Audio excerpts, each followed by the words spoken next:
Welcome or welcome back to Mia's Life with Books. I've just wrapped up one reading vlog and now we're jumping straight into the next one. And this week I'm going to be continuing series that I'm in the middle of. So technically I am in the middle of 25 series. However, I am up to date on 10 of them. So we're just waiting for the new releases for those ones. So there's only 15 that I actually have books to continue with, 4 of which I don't own. So there are 11 series that I currently have the next book available to read. So technically speaking, that's really only 11 series, which I don't think is that bad. I mean, 25 kind of sounds like a lot, but since, like I said, 10 of those I'm kind of up to date with, that's not that bad. Although I imagine a lot of them will be releasing new releases next year, which could make it a bit difficult to keep on top of, which is why we need to kind of get through some of the series that I'm reading currently, that I have the next books of, in order to make room for the new releases of 2026, so therefore the number doesn't get too complicated. And to do that, we are actually going to be finishing a series first of all, and that is the Belladonna series with Wisteria by Adeline Grace. I do also have the Christmas novella, but I'm not counting that as part of the full series, as the trilogy can stand on its own. However, I will also be reading Holly around Christmas time anyway, so even if you did want to count that novella as part of the series, it will still be completed by the end of the year. But I'm honestly so excited to finally complete this trilogy. I've read all of the books this year and I've absolutely fallen in love with them. Belladonna and Foxglove were both 4.5 stars for me, so I have high expectations for this one and I think they're going to meet the expectation. I would absolutely love to have a 5-star in this series. If this ends up being a 5-star, I will absolutely be over the moon. But I think even if it doesn't become a 5-star, I think I'm still going to love it anyway. So obviously I can't really tell you what the plot of this one is going to be. I also don't fully know myself what the plot of this one is going to be, because obviously I know where we left off in Foxglove. You know, I haven't read the back of this one or anything because I don't want spoilers for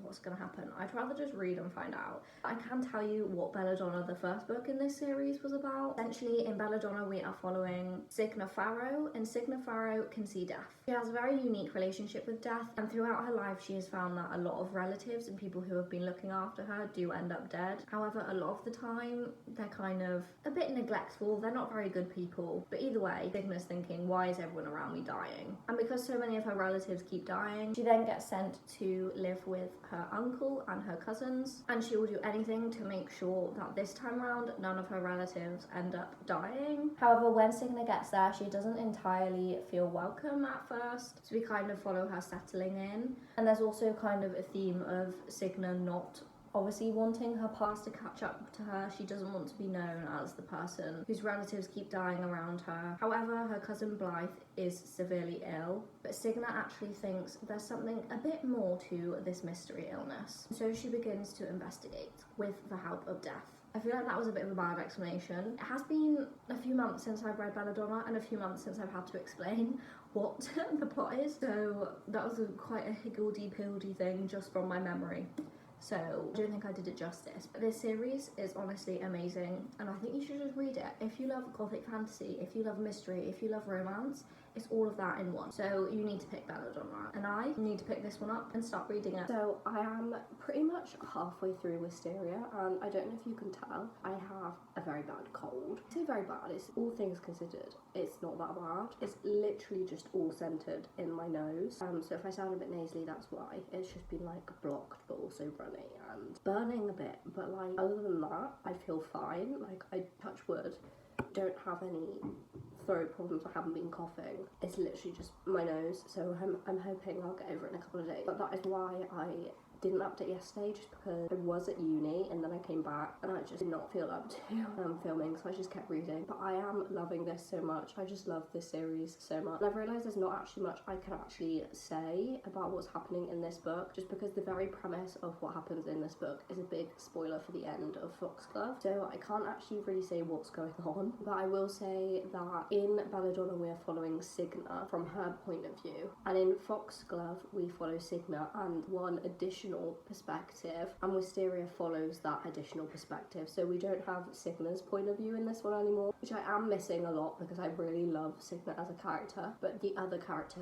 perspective that we're getting I also love a lot, and I love her character a lot. I don't know if it's a spoiler to say what character it is, but I'm just not going to, just to err on the side of caution. But I'm really enjoying it from her perspective, like I did in Foxglove. I think it was nice to kind of introduce that perspective and have them both, and then kind of branch off into that one now that we've kind of got to know that voice in Foxglove, if that makes sense. Like I said, smoother transition, I think, instead of just having, like, I don't know, books 1 and 2 with Signa and then suddenly switching to this other perspective in Wisteria. So I think the way that the perspectives have been used across the series is quite effective. And I'm also really enjoying the character dynamic between the main female character and the love interest. I've seen someone refer to it like Evangeline and Jax from Once Upon a Broken Heart, and I definitely can see those vibes. I think it's slightly different, but it is kind of giving the same kind of thing, and I absolutely do love that dynamic. I think it's really interesting to see this dynamic kind of developing and to see how it's like kind of more layered than it might originally seem. And I definitely think part of why there's like kind of Eva Jack kind of references is because the main love interest, he kind of seems like that morally grey, a bit of an asshole. So I think that's part of where that comparison comes from. But yeah, I definitely think the banter between these two is very entertaining and it's very witty, and I do just really love seeing these characters. And I also enjoy the magical aspect of this book. I think the power that we focus on in this book is very beautiful in a way, but it can also be used for, like, we can see this character using it as a bit of like a way to wind up our main female character, but there's a lot of different facets to the magic that we're exploring. And I think there's one scene which I won't talk about, but if you've read it or if you do read it, you'll probably know what I'm on about. There is a part that this magic has been used for, and the scene in the whole kind of setting is really giving me Arendelle from Frozen vibes. Like, I was just picturing Arendelle the whole time, so I really thought that was really beautiful and I enjoyed that. Not gonna make any sense whatsoever unless you've read it, but I'm obviously trying to do this without giving any spoilers. But yeah, so I am really enjoying it. I did mention, I think, that some people have said there's less of a mystery aspect in this, which is true in the sense that we don't have a murder mystery, but there is still a mystery aspect running through this surrounding the identity of a character that we seemingly haven't met, but actually I think I know what the twist is. But I think one of those twists that's like, I think you're supposed to kind of have a feeling and have an inkling about where it's gonna go and who it's gonna turn out to be and whatever. So I think I've got it figured out, but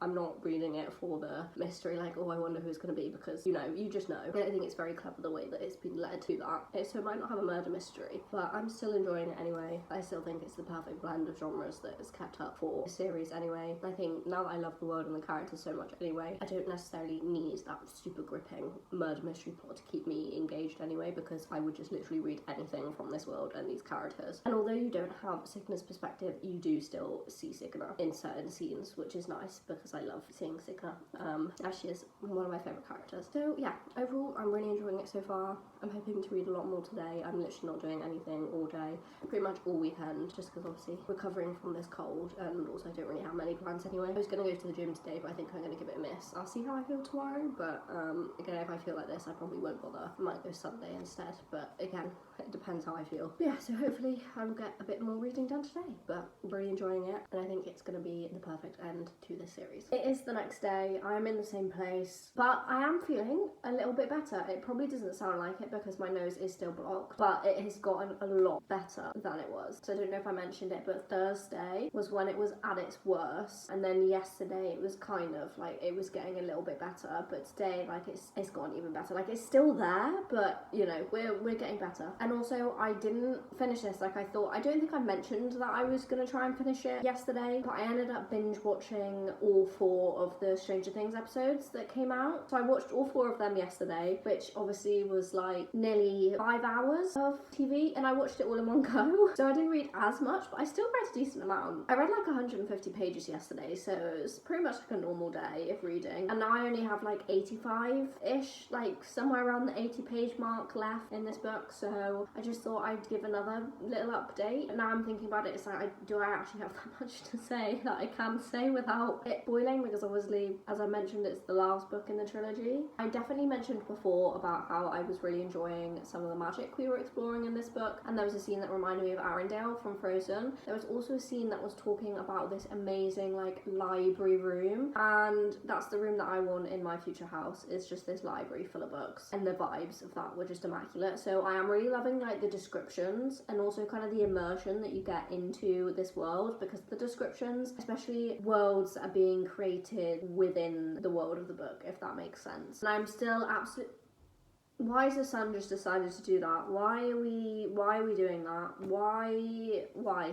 I'm still enjoying the banter between these two characters, and now that we're obviously getting further into the book, that is developing even more, and they're finally kind of feeling and admitting to certain feelings, which is nice to see, and I think they have a very nice dynamic. I forgot when I was describing how they were kind of similar to Eva and Jax before, I kind of just left it at Jax being an asshole, but what I also didn't mention is obviously Jax is actually very, very sweet. He might not show it in his exterior, but he is a very sweet, caring and thoughtful person, and it's kind of like this kind of bad guy kind of persona is more of a front. Obviously he is still like, you know, cheeky and sometimes a bit rude and all of that, like that is still true to their characters, and it's the same for the male love interest in this. Like you do still have that kind of cheeky, a bit of a bad boy persona kind of thing, but like underneath it there is a lot of caring and thoughtfulness, and I think that is also why it's like similar. I love Jack so much, he's one of my favourite book characters, and I also love the male main character in this. I will say I think I prefer Death and Signa just a little bit more, but I think I just love Death as a character. He is dreamy. But anyway, I am loving the couple in this and how they have progressed, and also for most of this book it felt more of like the characters and a character study, but now we have got a bit more of that plot thrown in there with the introduction of another character who I really don't like. He is causing a lot of chaos, shall we say, and it's not good chaos, and it makes me worried for where this book is going, because we've kind of had this kind of ultimatum in a way, or this kind of end goal that we have to reach, and I am interested to see how we're going to get there and how we're going to make everything like okay in the end. I've also seen that people weren't a fan of the ending of this and that the epilogue saved them, so I am a bit unsure on how this book is going to end, and if a lot of people haven't enjoyed it as much, then I'm a bit scared, because I feel like that can only mean one thing: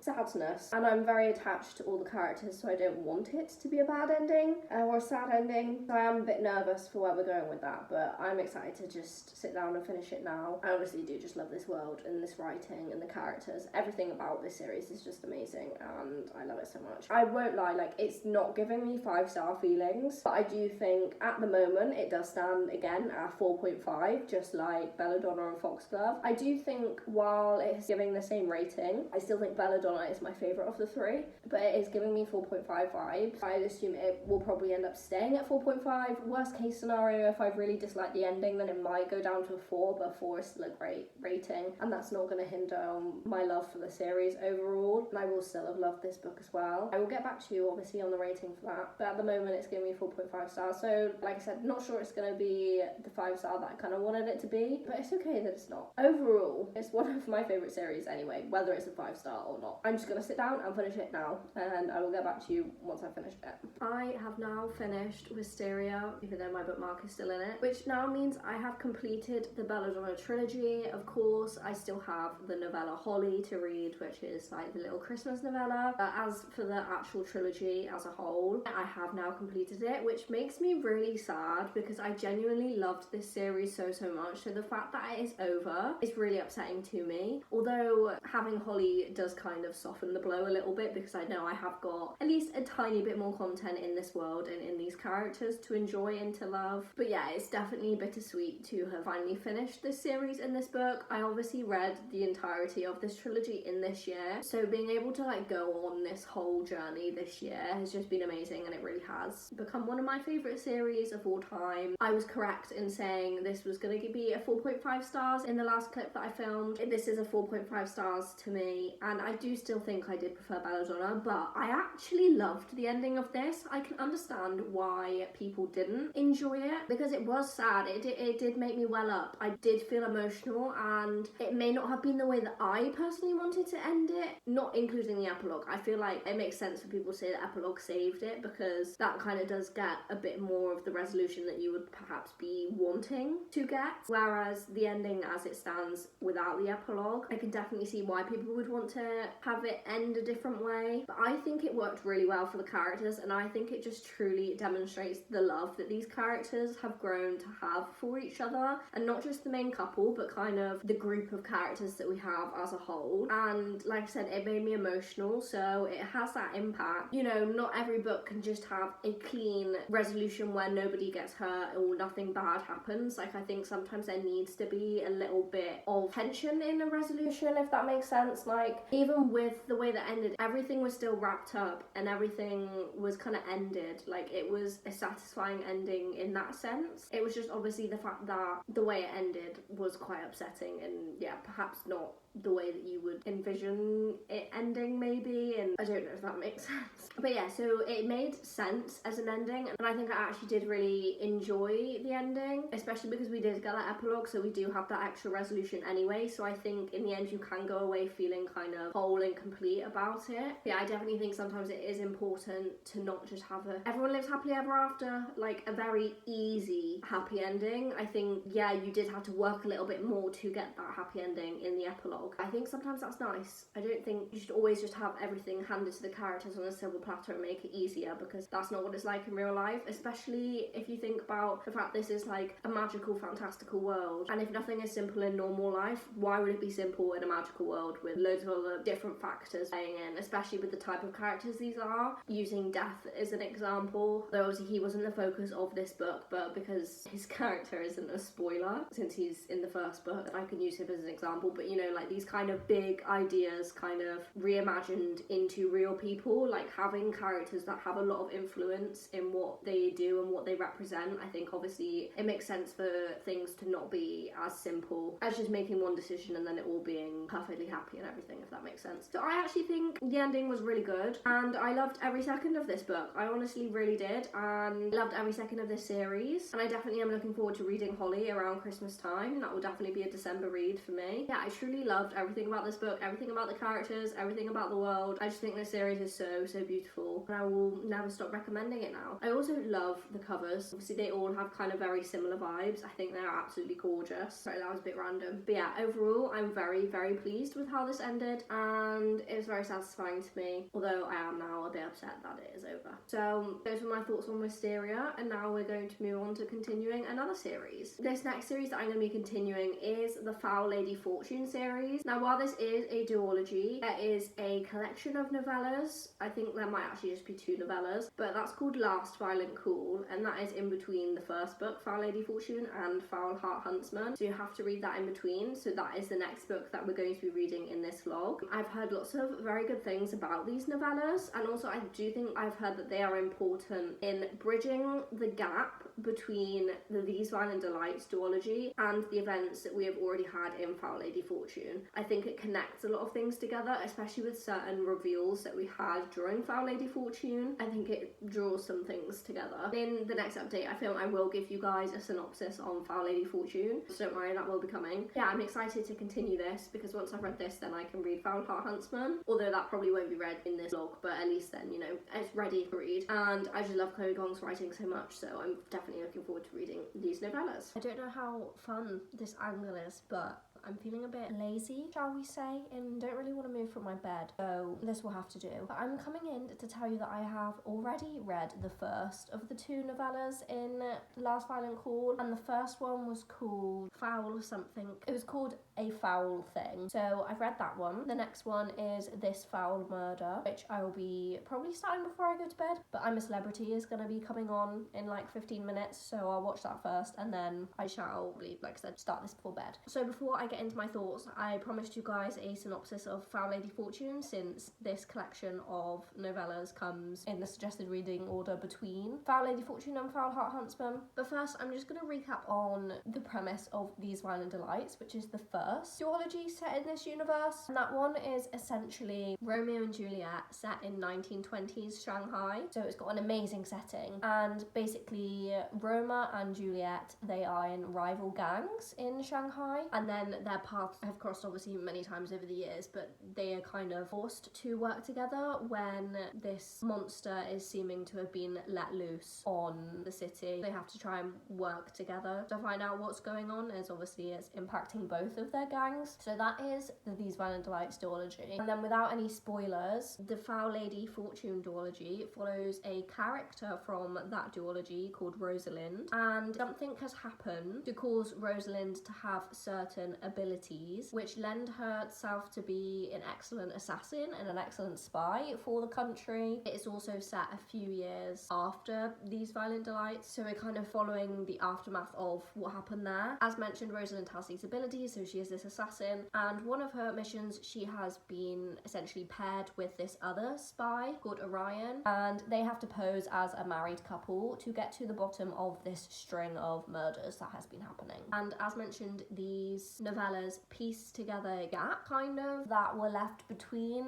the ending of These Violent Delights duology and the events of Foul Lady Fortune. So we actually follow characters from These Violent Delights, which was really nice. I mean, obviously we do also follow some of them in Foul Lady Fortune, but it's nice to see some other characters that are less prominent in Foul Lady Fortune come back into these novellas, and I'm assuming they are going to be more of a driving force in Foul Heart Huntsman, which I think is why these novellas are in between the series, so you can kind of see what has happened for these characters leading up to where we are in Foul Lady Fortune, and then can see where we may go with them in Foul Heart Huntsman. The novella that I just read, it was just so much fun. One, because obviously you are with these characters that you already know and love from before. Also because it was just kind of like a light-hearted, fun kind of story full of lots of banter and lots of like love and passion and care between these characters, which was really nice to see. They've got such a lovely relationship, and I love these characters so much, and I would speak about them forever and ever, but I can't for spoilers. But I was very happy to read more about them in this novella and to hopefully see more of their involvement in the next book in the duology. And I know who the next novella in this book follows, so I'm excited to follow that one with both of them as well and see what they've been up to. But yeah, it was just so much fun. There was obviously a bit of a darker storyline, so I think I can probably mention what the storyline essentially is. I won't mention the link to what Foul Lady Fortune is, or obviously These Violent Delights things in terms of spoilers. There is a similar aspect to some things that appeared in Foul Lady Fortune that appears with some separate characters, and the characters that we follow are trying to help these people who have been affected by this thing as they are being hunted down because of this thing. So they're essentially stepping in to protect them and to find out kind of what's going on. So obviously it's only a novella, so not so much happens, but I think for a novella it was a really well-rounded and fleshed out story, and I really enjoyed seeing that kind of novella, and I think it did work very well as kind of a puzzle piece fit into the wider kind of universe and storyline and everything. It was actually really fun, but yeah, it obviously did have a bit of like those darker elements that are kind of typical in this universe, and I don't mean dark as in like dark fantasy or like, you know, because it's not dark, but then like there were serious things. It wasn't all like a giggly fun time. There was some, you know, actual things going on that were serious and,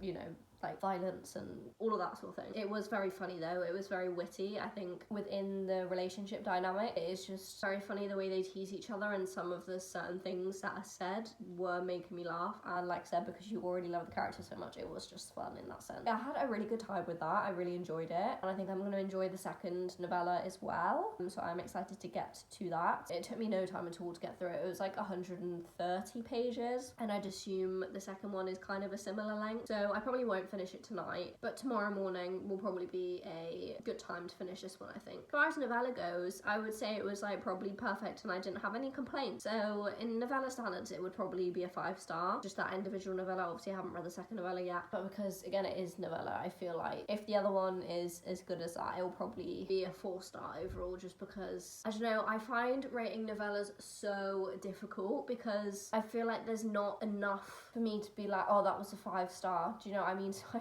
feel like a 5-star for a novella is equivalent to a 4-star in a thing, but I don't know. Maybe I will if I love the second novella as much as I love this one. I don't know because I feel like it's not enough to give it a 5-star for novellas, but In the world of novellas, that would have been, you know, 10 out of 10, we should say. But I have no complaints and I really enjoyed it. So I'm looking forward to reading the second novella, which I will get back to you on when I finish it tomorrow. I come bearing sad news. I was about to sit down and start the next novella because I didn't get around to starting it last night because my Kindle's playing up. I have mentioned it, I think, in a couple of previous vlogs where it just essentially has like this black overlay over everything, so like you can just about see stuff, but obviously not like words, like you can't use it when it's like that. And that's been going on since like September, but like usually when that happens you just restart it. I mean, sometimes it does take like half an hour for me to keep restarting until it boots back in, but a lot of the time you just restart it once and it's fine, and then everything works as normal. And sometimes it, for example, yesterday when I was reading the first novella, I turned it on and it didn't happen at all until a bit later on in the evening. So I sat down to start it this morning, and after I'd kind of left the Kindle alone last night because it just wasn't working no matter how many times I restarted it, I tried to turn it on again this morning and the same thing was happening. So I tried to restart it, and once it did restart into normal, so it had the normal white restart screen, then once it had restarted, as soon as it loaded onto the Kindle homepage, it just went black again. So I was like, great. So then I plugged it in, because even though it was 92%, sometimes when you plug it in, it just restarts better after and just kicks in straight away. And that happened. So I was like, oh, great, you know, was a bit worried there for a minute, you know, a bit of a close call. So then I opened the book, it was fine. I read 3 pages,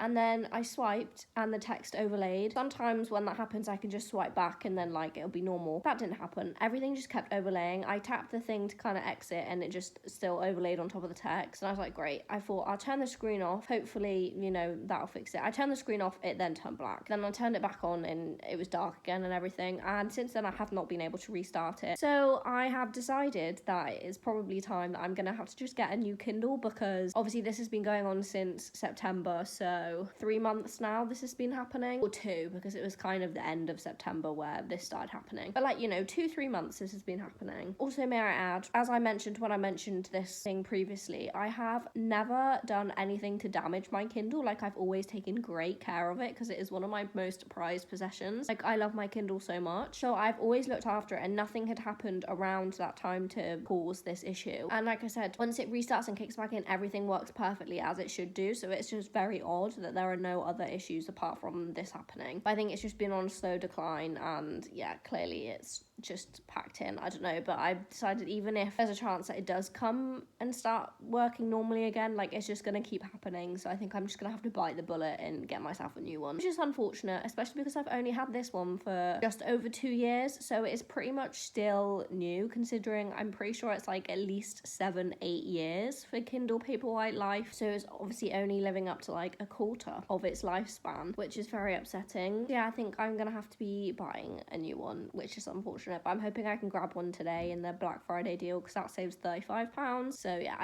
right now I don't really want to be spending that money on a Kindle. However, I do get a lot of use out of my Kindle, so it's a good investment, but it's just annoying. So the Kindle has broken down, and therefore I cannot finish Last Violent Call on my Kindle. So I'm actually switching over to my Amazon tablet, which obviously you might be thinking, why can't you just read on that forever if you've got one? It is horrible to read on this thing. It is not nice at all. I could not read permanently on this, but since I'm just reading a quick novella, I should manage to read that okay on here. Anything else, I don't think I would cope very well with that. I am going to manage to finish it on here. It's not going to be fun reading it on here, but I will persevere just this novella. But because all of this Kindle faff has taken up so much time, I'm not even going to be able to finish it before I need to have lunch and go to the gym, because I was hoping I'd be able to sit down and finish it and then have lunch, then go to the gym, then we could start a new book later on, but I don't have enough time now to finish it before. It's going to take a bit longer to get through this, but it's okay. I just thought I'd give that little update, as sad as it may be. But yeah, this is the current state of my Kindle. So even if you've got a Kindle or you've seen a Kindle, you will know usually when the screen is off, it's like a light grey colour, not dark. And at the moment the screen's off. I'm not gonna fuss about trying to turn it on to you guys, because you won't even be able to see anything anyway. It's a sad time, me and my Kindle. So I finished Last Violent Call last night. So of course I finished the novella This Foul Murder, which I think is what the second one was called. Obviously, as you would have seen in the last clip, I had some issues with my Kindle, so I did continue and finish that novella on my big tablet, which wasn't very fun, but got the job done, and I have now ordered myself a new Kindle. Although typically after I did that, the Kindle I have now turned on and was normal, but obviously, as I was explaining, that's what it's kind of been like on and off. It will be normal for a while, it will work, then the next time I go to turn it on, it will be a dark screen again, and I'll have to restart. And you know, it keeps happening, because yesterday was the worst. I think it's declining more anyway, and it's just very inconvenient because I did lose out on a lot of reading time. If I want to pick up my Kindle and read, I don't want to have to be scared that I'm going to turn it on and it's not going to work, and then I'm going to have to wait for ages to make it load and everything. So I did hold on for as long as I could, because like I said, it started happening in September, so I've held on for like nearly 3 months, and unfortunately, yeah, I just had to get a new one. Anyway, this novella was absolutely amazing. I think I may have even enjoyed this one slightly more than the other one. I love the couple that we focused on in here. I loved getting to see more of their relationship dynamic, as that wasn't necessarily something that we focused on in the previous book in the Secret Shanghai universe. It was nice to get a bit more of a deep dive into their relationship, and the plot of this novella was just so much fun. It was giving Murder on the Orient Express vibes, like quite literally. They were on this week-long train expedition and someone became murdered, and because they needed to get to the final destination on time, they pretended to be private investigators and investigate this murder, and it was just so much fun. It was so well done, so entertaining, and like I said, I loved the relationship. I loved the fact they were pretending to be private investigators, but obviously because they're part of the gang history and also the events in These Violent Delights duology, which did need a bit of, you know,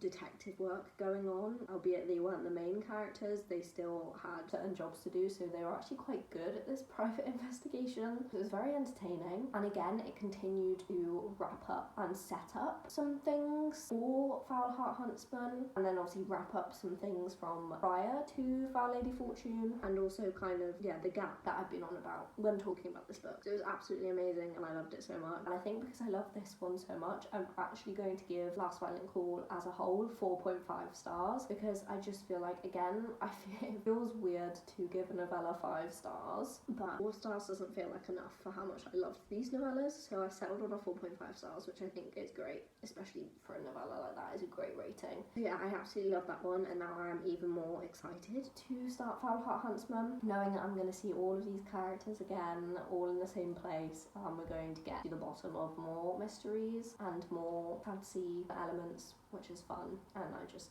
love the Secret Shanghai universe. It will be a bit bittersweet because Foul Heart Huntsman is the final book in that universe, and then I have got the Flesh and False God trilogy to read. The 3rd book isn't out yet, but the first 2 books I do have, so I'll have that to read by Chloe Gong. As for the Secret Shanghai universe, Foul Heart Huntsman is the last one, so that will be a bit bittersweet, as with finishing the Belladonna trilogy was earlier. But yeah, honestly, this was so much fun. If you are planning on reading the books in this universe, would definitely recommend starting with These Violent Delights duology and then reading this in between Foul Lady Fortune and Foul Heart Huntsman. I think it's gonna, overall, once I've read Foul Heart Huntsman, you can see it really bringing the whole journey together, and I think it's gonna make it a much better reading experience if I'd have just left this out, especially because, like I said, the characters in this and spending time with them again and spending more time with some of them is so much fun. So we definitely recommend not skipping this one when you read this universe, which you definitely should read these series because they're phenomenal. I have already started the next book in this vlog. That being said, I have only read the first chapter, so it's not like I've been crazy. I literally just sat down and read the first chapter just now. I was planning on starting it a bit earlier and reading a bit more. However, I got back from uni, I had my lunch, I did my TikTok for today, and then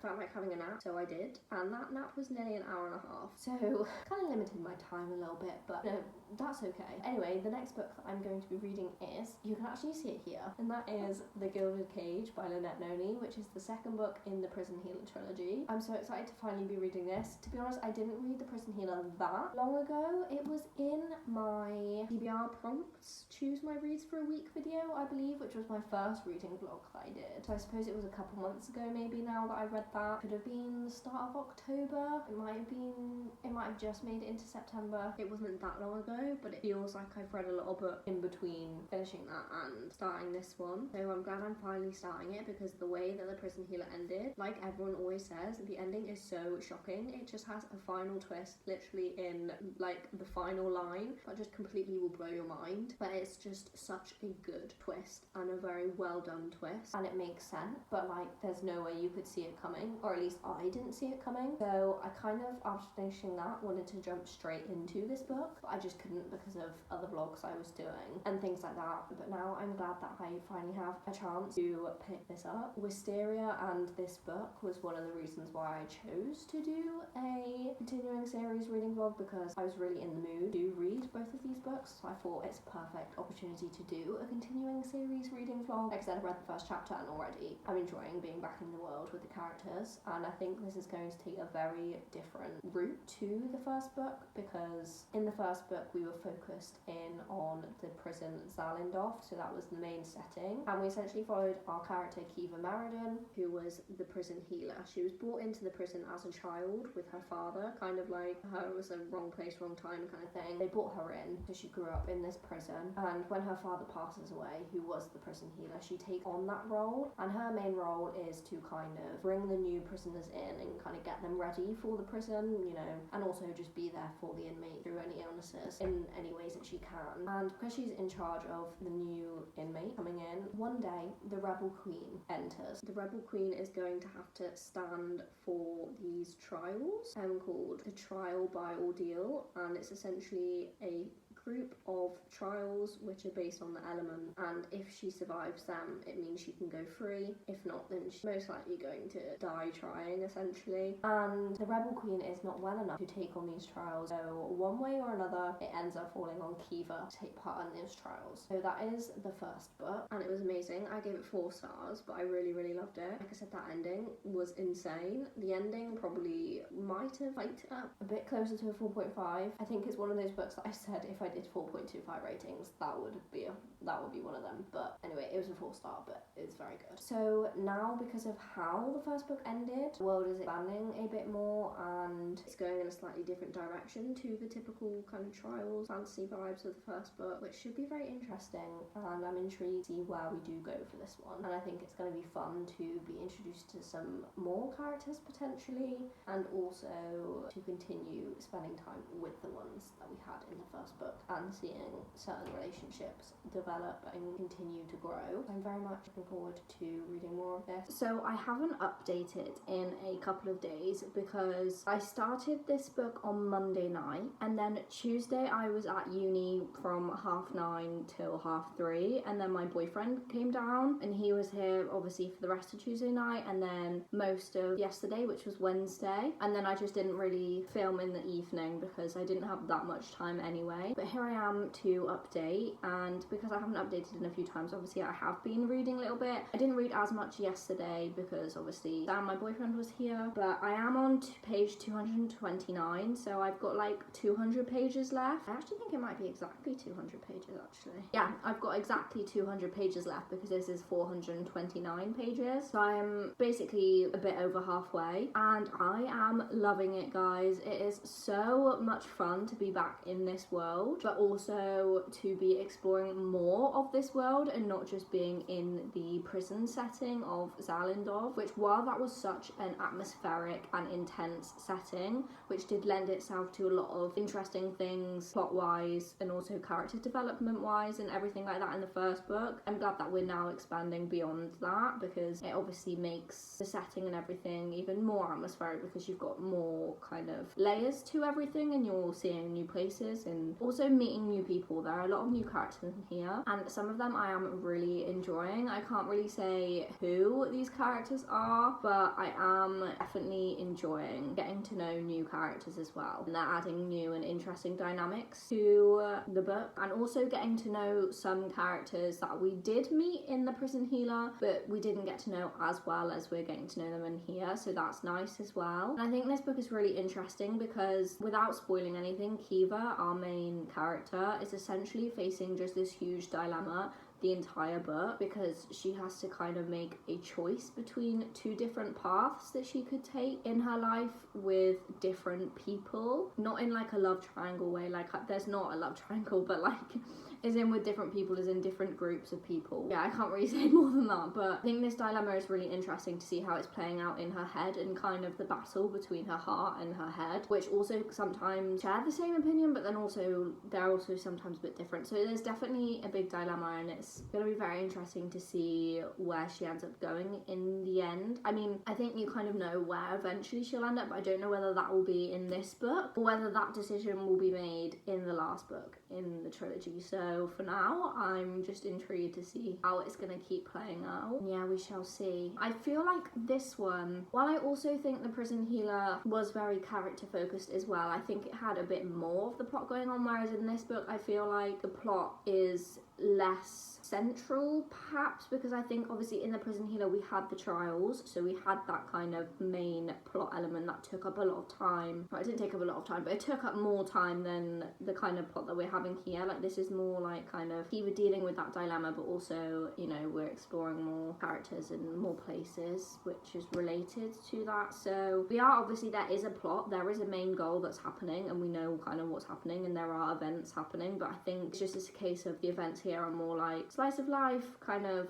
you know, adventure kind of thing, but not high stakes adventure. Like this at the moment, the events themselves are quite low stakes, although the situation that Kiva is in overall could potentially be a high stakes situation, but like the vibes are giving low stakes at the moment. But obviously I am halfway through, so we don't know whether those stakes are going to get higher, which they probably will be at some point in this series, definitely in the third book, if not in this one. But I don't think the fact that it's not as plot heavy, or there's not as strong of a balance as there was in The Prison Healer between characters and plot, I don't mind that this one's a bit more character heavy, just because I do love the characters anyway, and I am really enjoying reading it. So it's not like I'm sat there like, oh, I wish more was happening, because I'm actually just quite happy just going along with Kiva on this journey. Overall, I'm very much enjoying it, and I can't wait to finish it. This vlog is actually going to come out so late because I can't even remember when I started filming it, but I was supposed to have uploaded it today, but I've obviously still got 200 pages on my book left, so it might be a bit of a later update, but it doesn't matter. I'll just get it posted when I can. So overall,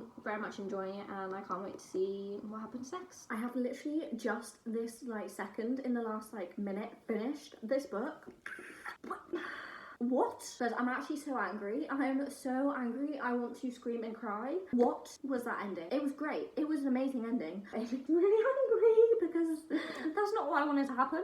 Why is that happening? Ah! Guys, I actually can't cope. If there is one thing that I've learned about this trilogy so far, is that the ending is going to be absolutely wild every time. Hopefully in the third book it's not as wild an ending, because if the third book doesn't end happily, I will revolt. The first ending may have been like completely shocking, but not only was this shocking, it was just awful. It was awful, but it was good. It was amazing. Like, it was an amazing ending, but like it made me feel awful because of what happened. There's just so many questions and things that I need to know. Like, I need to know what's gonna happen to certain. What? No, I'm actually so angry. I'm actually so angry.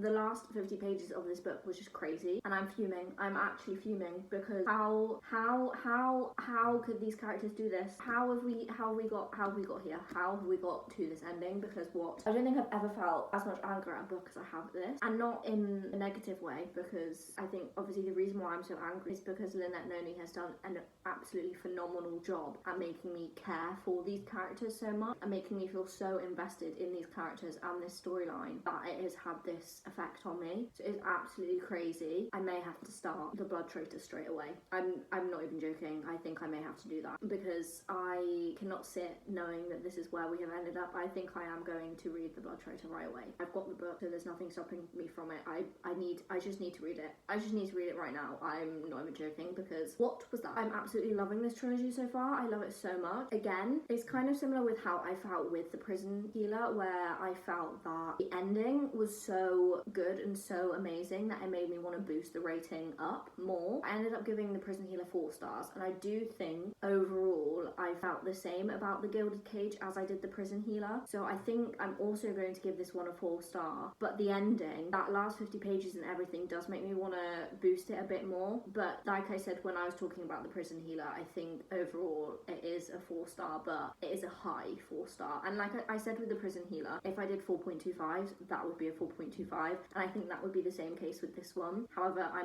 don't do 4.25s, and I'm not going to start doing 4.25s. This is a very, very high 4-star that I actually love, and I do definitely think that The Blood Traitor could be a 5-star, or at least 4.5 star, because I think having kind of a resolution and I'm guessing a bit more of a plot heavy kind of thing with all these characters in The Blood Traitor, I think is going to be the perfect recipe to make me give it a higher rating than I have The Prison Healer and The Gilded Cage. I absolutely loved both the books in this trilogy so far. I think they're absolutely amazing, and even though they've only just been 4 stars for me, I think once I finish The Blood Traitor, regardless whether it ends up being a 5-star or not, still going to be one of my favourite trilogies that I'm going to talk about a lot, because I still think it is amazing. But I honestly do love it so much, and I am, like I said, going to start The Blood Traitor right away because I'm just in shock, and I need to know what happens next. Like, I literally cannot go on reading other books while knowing the characters are where they are at the end.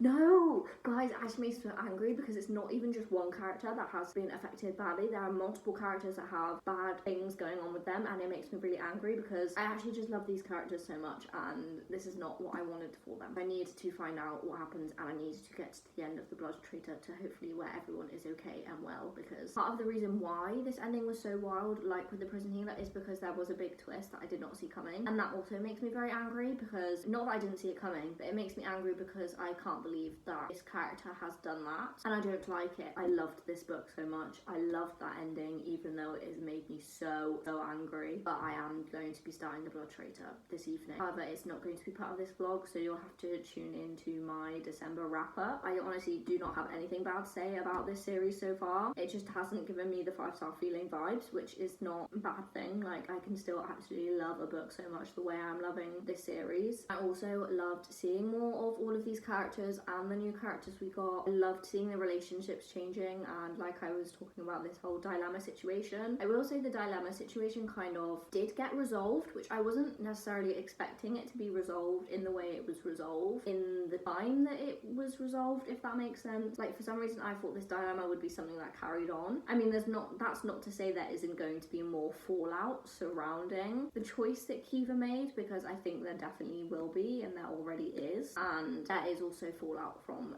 both sides, which I think was always going to be the case anyway. So it's definitely going to be interesting to see what happens with Kiva's relationships with both sides of this dilemma, and now that she has made her choice, how she's going to deal with the consequences, again, from both sides, because even though she ultimately did choose one side, there's still negative impacts from both. Yes, I think that's going to be interesting to resolve in the next book as well. I've absolutely had an amazing time continuing series, say this week, the past couple of weeks, reading these books because they were all so good and I loved them all. I think you should read all of these series. Thank you so much for watching this vlog. If you did enjoy it, please do leave a like, and you can also comment as well. Perhaps comment how many series you're in the middle of, or maybe give me a series book recommendation, even though I'm already in the middle of so many. Do I really need to start more? Probably not, but I'll always welcome the recommendations. And if you want to see more reading vlogs like this, please do subscribe. It would honestly mean the world to me, and hopefully I will see you in the next video.